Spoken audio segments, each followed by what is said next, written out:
वर्णिवेशरमणीय दर्शनं मन्दहासरुचिराननाम्बुजं पूजितं सुरनरोत्तमैर्मुदा धर्मनन्दनमहं विचिन्तये। असतो मा हृद्गमय तमसो मा ज्योतिर्गमय मृत्युर्मा अमृतं गमयः। ओम शान्तिः शान्तिः शान्तिः। अस्मद्गुरुसमारम्भां नाथयामुनमध्यमां लक्ष्मीवल्लभपर्यन्तां वन्दे गुरुपरम्परा। આજની જ્ઞાન સભામાં પધારનારા બધા જ ભગવદ્ ભક્તોને વેદાંતાચાર્ય પુરાણ ઇતિહાસાચાર્ય એમએ ફિલોસોફી શાસ્ત્રી રાકેશભાઈના હેતપૂર્વક જય સ્વામિનારાયણ। ભક્તો, આજની આ જ્ઞાન સભાની અંદર આપણે બધા ભગવાન સ્વામિનારાયણે લખેલી શિક્ષાપત્રીના 75મા શ્લોકની સ્પષ્ટતા શ્રવણ કરશું। તો બધા જ શ્રોતાગણો આ પ્રવચન એકાગ્ર મને કરીને શ્રવણ કરે। શિક્ષાપત્રીના 75મા શ્લોકની અંદર ભગવાન સ્વામિનારાયણ કહે છે કે ગુહ્ય વાર્તા ન કશ્યાપી પ્રકાશ્યા નૈવ કુત્રચિત સમદ્રષ્ટ્યા ન કાર્યશ્ચ યથાર્હાર્ચા અવ્યતિક્રમઃ। અર્થાત કે કોઈની પણ જે ગુહ્ય વાર્તા તે તો કોઈ ઠેકાણે પણ પ્રકાશ કરવી જ નહીં, અને જે જીવનું જેવી રીતે સન્માન કરવું ઘટતું હોય તેનું તેવી રીતે જ સન્માન કરવું, પણ સમદ્રષ્ટિએ કરીને એ મર્યાદાનું ઉલ્લંઘન કરવું નહીં। અહીં ભગવાન સ્વામિનારાયણ એવું કહી રહ્યા છે કે કોઈની રહસ્યપૂર્ણ વાર્તા જે છે, જેને આપણે જાણતા હોઈએ, એ સભામાં અથવા તો કોઈ પણ સ્થાન પર મહાલાભના ઉદ્દેશ્યથી પણ પ્રકાશ કરવી નહીં। જે પ્રમાણે અન્યની ગુપ્ત વાત ક્યારેય પણ પ્રકાશ કરવા યોગ્ય નથી, તે જ પ્રમાણે પોતાની કે પોતાના પરિવારની પણ ગુપ્ત વાત ક્યારેય પણ કોઈની સન્મુખ પ્રકાશ કરવાની નથી। કારણ કે જે પણ કોઈક મનુષ્ય એ ગુપ્ત વાતને પ્રકાશ કરે છે, એનાથી પોતાને અથવા તો પરને મહા હાનિની પ્રાપ્તિ થાય છે। અને એટલે જ માટે મહર્ષિ યાજ્ઞવલ્ક્ય ઋષિ યાજ્ઞવલ્ક સ્મૃતિની અંદર કહે છે, કસ્યચિદ અપી રહસ્યમ વૃત્તમ ન પ્રકાશયેત। અર્થાત કે કોઈની પણ ગુપ્ત વાર્તા ક્યારેય પણ કોઈની પાસે પ્રકાશ ન કરવી, અન્યથા પ્રકાશ કરવાથી જે પ્રમાણે ભગવાન સ્વામિનારાયણના પિતા ધર્મદેવની ઉપર કષ્ટ આવેલું, તે પ્રમાણે મનુષ્યની ઉપર પણ કષ્ટ આવે છે।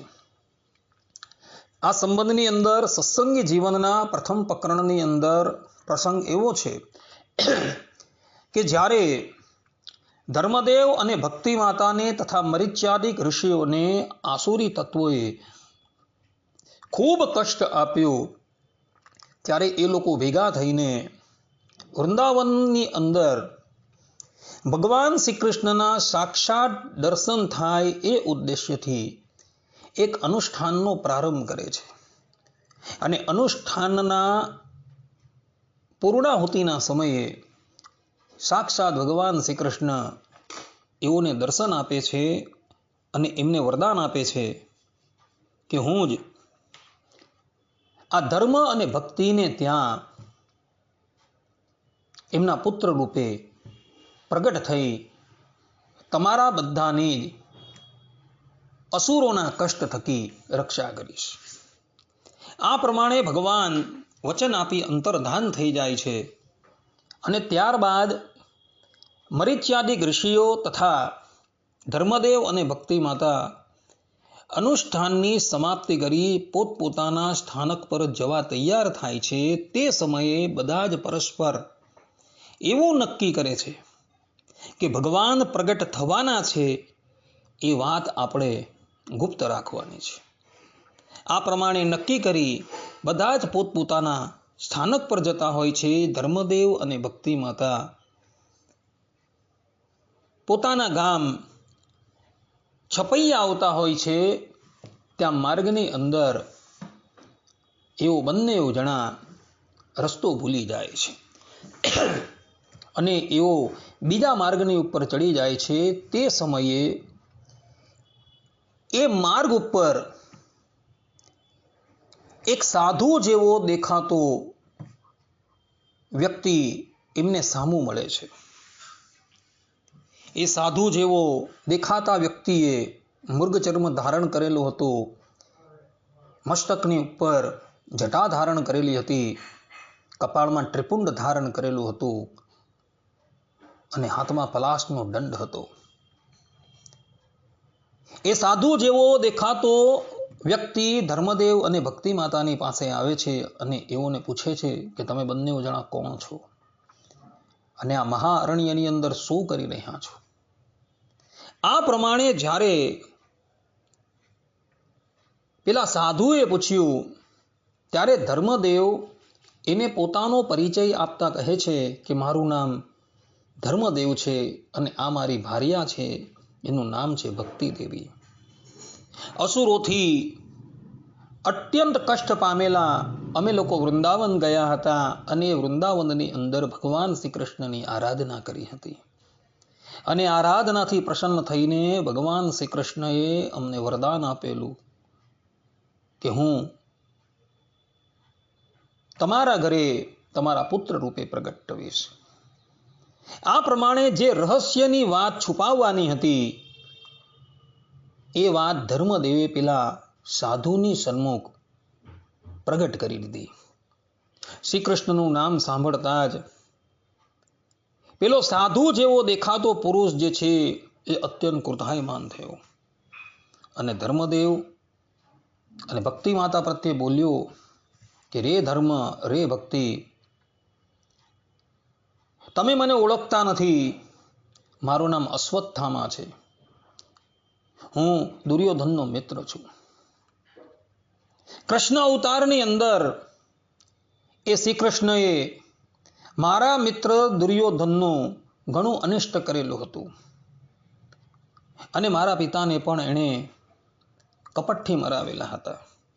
માટે હું એ કૃષ્ણને શાપ આપું છું કે હવે જ્યારે પૃથ્વીની ઉપર પ્રગટ થશે ત્યારે અસ્ત્ર શસ્ત્ર ધારણ કરી શકશે નહીં અને જો કદાચ એ અસ્ત્ર શસ્ત્ર ધારણ કરશે ને તો એનો પરાજય થશે. આ પ્રમાણે ધર્મદેવ અને ભક્તિ માતાને કહી અશ્વત્થામા ત્યાંથી ચાલ્યું જાય છે અને ધર્મદેવ અને ભક્તિ માતા રહસ્ય પ્રગટ થઈ ગયું એટલે મનોમન ખૂબ પશ્ચાતાપ કરવા લાગે છે. એવા જ સમયની અંદર એઓના કુળ દેવતા હનુમાનજી મહારાજ ત્યાં પ્રગટ થાય છે અને ધર્મદેવ અને ભક્તિ માતાને સાંત્વના આપતા કહે છે કે હે ધર્મ, હે ભક્તિ, તમે સહેજ પણ ચિંતા ન કરો. ભગવાન શ્રી હરિએ તમારી રક્ષા કરવાને અર્થે અસ્ત્રશાસ્ત્ર ધારણ કરવાની જરૂર નથી. એ તો પોતાની દ્રષ્ટિ માત્રથી બધા જ અસુરોને મોહિત કરી એ લોકોને પરસ્પર લડાવી આ ધરાતલનો ભાર ઓછો કરી દેશે. આ પ્રમાણે ધર્મદેવ અને ભક્તિ માતાને સાંત્વના આપી એમને યોગ્ય માર્ગ બતાવી હનુમાનજી મહારાજ ત્યાંથી અદ્રશ્ય થઈ જાય છે. કહેવાનું તાત્પર્ય એ કે ધર્મદેવ અને ભક્તિ માતાએ જે ગુહ્ય વાત પ્રકાશ કરવાની ન હતી એ પ્રકાશ કરી દીધી તો પરિણામ શું આવ્યું? તો એઓએ પણ કષ્ટનો સામનો કરવો પડ્યો. માટે ભક્તો ક્યારેય પણ કોઈની અંગત વાત છે, ગુહ્ય વાત છે, એ ક્યારેય પણ કોઈ પણ સ્થાન પર પ્રકાશ ન કરશો. આવો જ બીજો એક પ્રસંગ જે છે એ ચિત્તોડની અંદર પણ ઘટેલો હતો. મહારાણા પ્રતાપના પરદાદા રાણા રતનસિંહ, જેની પત્ની પદ્મિની એ અદ્વિતીય સુંદરી હતી. કોઈક કારણસર રાણા રતનસિંહનો પુરોહિત કોઈક વાંકની અંદર આવે છે એટલે શાસ્ત્રોમાં કહ્યા અનુસાર બ્રાહ્મણનો વધ તો ન કરાય, પરંતુ બ્રાહ્મણને અપમાનિત કરીને રાજ્યની બહાર કાઢી મુકાય. અને રાણા રતનસિંહે પોતાના પુરોહિતની સાથે એ જ પ્રમાણે કર્યું. પેલો પુરોહિત જે છે એ મેવાડનો ત્યાગ કરી દિલ્હી આવે છે. તે વખતે દિલ્હીની ઉપર અલાઉદ્દીન ખિલજીનું રાજ હતું અને આયરો આ કામ પિશાચ હતો. પેલો પુરોહિત ખિલજીની પાસે આવે છે અને રાણી પદ્મિનીની સુંદરતાની વાત ખિલજીને કરે છે અને એને લઈને ખિલજી જે છે એ મેવાડની ઉપર અર્થાત કે ચિત્તોડની ઉપર આક્રમણ કરે છે. ઘણા વર્ષો પર્યંત યુદ્ધ થતું રહે છે. અંતે જ્યારે ચિત્તોડના કિલ્લાની અંદર ખાદ્ય સામગ્રી પૂરી થઈ ગઈ, જળનો પુરવઠો પૂરો થઈ ગયો, ત્યારે રાજપૂતોએ કેસરિયા કરવાનું વિચાર્યું અને રાજપૂતાણીઓએ જોહર કરવાનું વિચાર્યું. રાજપૂતો કેસરી કપડાં પહેરીને બહાર નીકળી ગયા છે અને આ બાજુ પદ્મિની આદિક રાજપૂતાણી હતી એઓએ જોહર કરી લીધું છે. યુદ્ધની અંદર રાણા રતનસિંહ અને એમના સાથીઓ વીરતાપૂર્વક લડીને વીરગતિને પામી ગયા. કહેવાનું તાત્પર્ય એ છે કે પેલો પુરોહિત જે વાંકમાં આવેલો હતો અને શાસ્ત્રો પ્રમાણે એને અપમાનિત કરીને બહાર કાઢી મૂક્યો, તો એણે ગુપ્ત વાત ખિલજીની સન્મુખ પ્રગટ કરી દીધી. તો પરિણામ શું આવ્યું? તો પરિણામ એ આવ્યું કે એની ગુપ્ત મંત્રણાને લઈને એની સજા આખા મેવાડે ભોગવવી પડી. કહેવાય છે કે એ જમાનાની અંદર 20,000 રાજપૂત રમણીઓએ જોહર કરેલું હતું. એટલે ગુપ્ત વાત પ્રકાશ થઈ ગઈ. તો એનું પરિણામ શું આવ્યું? તો પરિણામ એ આવ્યું કે જે મેવાડ મુસલમાનોને આધીન ન હતો એના પર પણ મુસલમાનોની સત્તા સ્થાપિત થઈ ગઈ હતી. માટે ભક્તો, ક્યારેય પણ કોઈની ગુપ્ત વાર્તા કશે પણ પ્રકાશ કરતા નહીં. કારણ કે ગુપ્ત વાર્તા પ્રકાશ કરવાથી મનુષ્યનું અનર્થત થાય છે. તે જ પ્રમાણે ભગવાન સ્વામિનારાયણ અહીં બીજી એક વાત કહી રહ્યા છે કે જે જીવનું જેવી રીતે સન્માન કરવું ઘટતું હોય તેનું તેવી રીતે જ સન્માન કરવું, પણ સમદ્રષ્ટિએ કરીને એ મર્યાદાનું ઉલ્લંઘન કરવું. ગ્રહસ્થના ઘરે કોઈ પૂજનીય વ્યક્તિ આવે અને કોઈ સામાન્ય વ્યક્તિ આવે તો પૂજનીય વ્યક્તિને પાદ્ય છે, અર્ઘ્ય છે અને મધુપર્ક અર્પણ કરીને એનું સન્માન કરવાનું છે, ને સામાન્ય વ્યક્તિ આવે તો એને અન્ન જલાદિકથી તૃપ્ત કરવાનું છે. પરંતુ આપણે તો બંને સમ છે એ પ્રમાણે વિચારી જે પ્રમાણે પૂજનીય જનને પાદ્ય છે, અર્ઘ્ય છે, મધુપર્ક અર્પણ કરવામાં આવે છે, તે જ પ્રમાણે પેલી સામાન્ય વ્યક્તિને પણ પાદ્ય છે, અર્ઘ્ય છે અને મધુપર્ક અર્પણ કરવામાં આવે તો ત્યાં મર્યાદાનો લોપ થાય છે. માટે જે મનુષ્ય જે કક્ષાનો હોય તેનું તે જ પ્રમાણે સન્માન કરવું ઘટે છે. સ્કંદ પુરાણ માહેશ્વર કેદારખંડ તૃતીય અધ્યાયના 45મા શ્લોકની અંદર કાર્તિક સ્વામી કહે છે કે અપૂજ્યા યત્ર પૂજ્યંતે પૂજનીયો ન પૂજ્યતે ત્રીણી તત્ર પ્રવર્તન્તે દુર્ભિક્ષમ મરણમ ભયમ.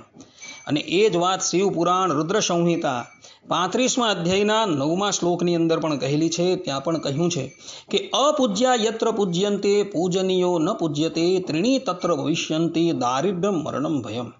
અર્થાત કે જ્યાં અપૂજ્ય લોકોનો આદર થાય છે અને પૂજ્યજનોનો નિરાધાર થાય છે ત્યાં દુર્ભિક્ષ, મરણ અને ભય આ 3 ઉપદ્રવ થાય છે. માટે ભક્તો, જે લોકો પાદ્ય, અર્ઘ્ય અને મધુપર્કના અધિકારી છે એ જો તમારા ઘરે આવે તો તેનું તે પ્રમાણે સન્માન કરવાનું છે.